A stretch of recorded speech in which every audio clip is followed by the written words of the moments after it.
What are you doing in the union to get those who are your members to adhere to this instruction? What happened is that the issues in keke arrangement is that there are several unions the keke belong to. We are not. You cannot just one union. Yes, it's not.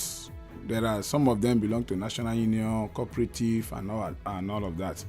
So there is no way it can be holistic. How does that affect this? Because it's a government decision. So why are you saying the unions, some of them choose to defy the instructions of government? It depends on the orientation that the leadership of that union, such union, is given to their members at that point. But I'm not saying that it supersedes the decision of the state. No. What happened is that all the unions are subject to policies and programs of the state.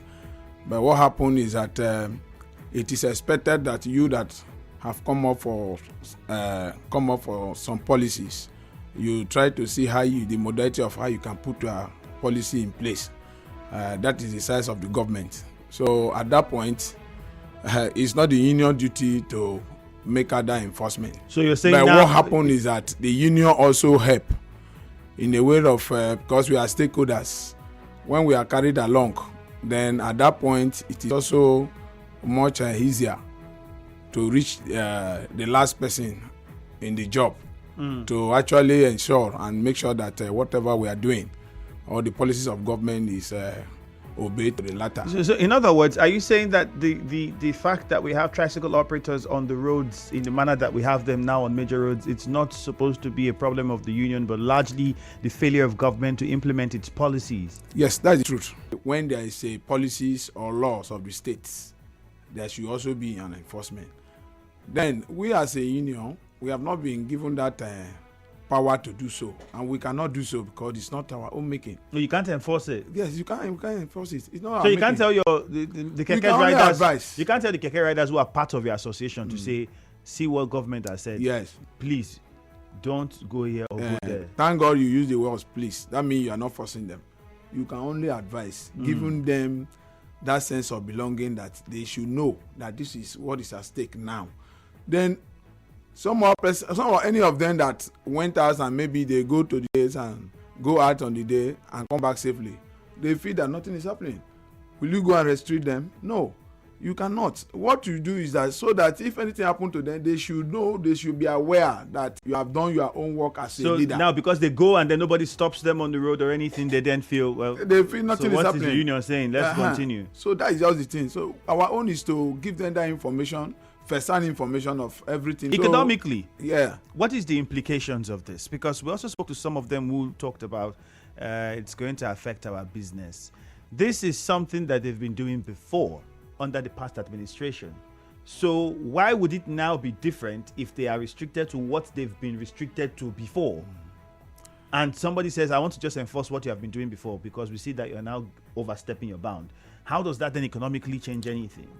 It's a normal phenomenon because when you are doing something, whether legal or illegally, and you are getting daily bread from it, and someone said, came and say you should stop doing that thing. Yes, the first instance is that economical aspect. It manifests you. But that does not justify what you are doing. You understand? Then that is one. Two,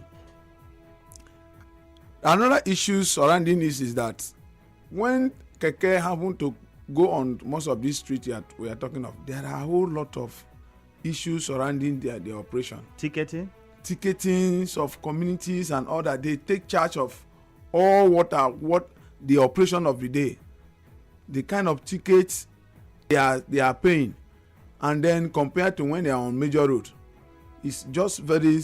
You can see there's a difference. In those internal roads in the various communities, in the various local governments, they get multiple ticketing everywhere compared to when they run on major roads. Yes. Why? So that is the reason is because that place is very easy for the community to control, and no eyes is monitoring them. What would you think if the government says, because some people believe an outright ban of tricycle operators in Port Harcourt, especially Falga, is necessary? With present day reality in Nigeria, I don't think it will be better like that. What I think we should do is to regulate the activities, just like as the commissioner has come up with this idea. because banning it abstractly, I think actually you are going to send many people. You are going to send thousands of youth. But we know that one day we would have to ban it.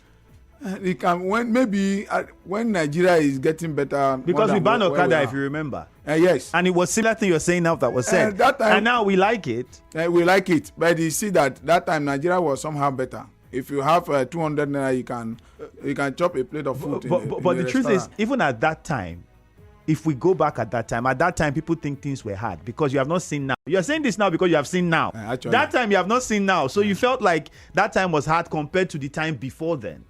Actually, but so should we be preparing for? Shouldn't the unions also be letting their members understand that a day will come where this thing would be completely taken? That is correct. I'm not arguing about that. But what I'm saying, my own advice should be to regulate the activities. That's all. And then if they are restricted to some areas, I think we are good to go.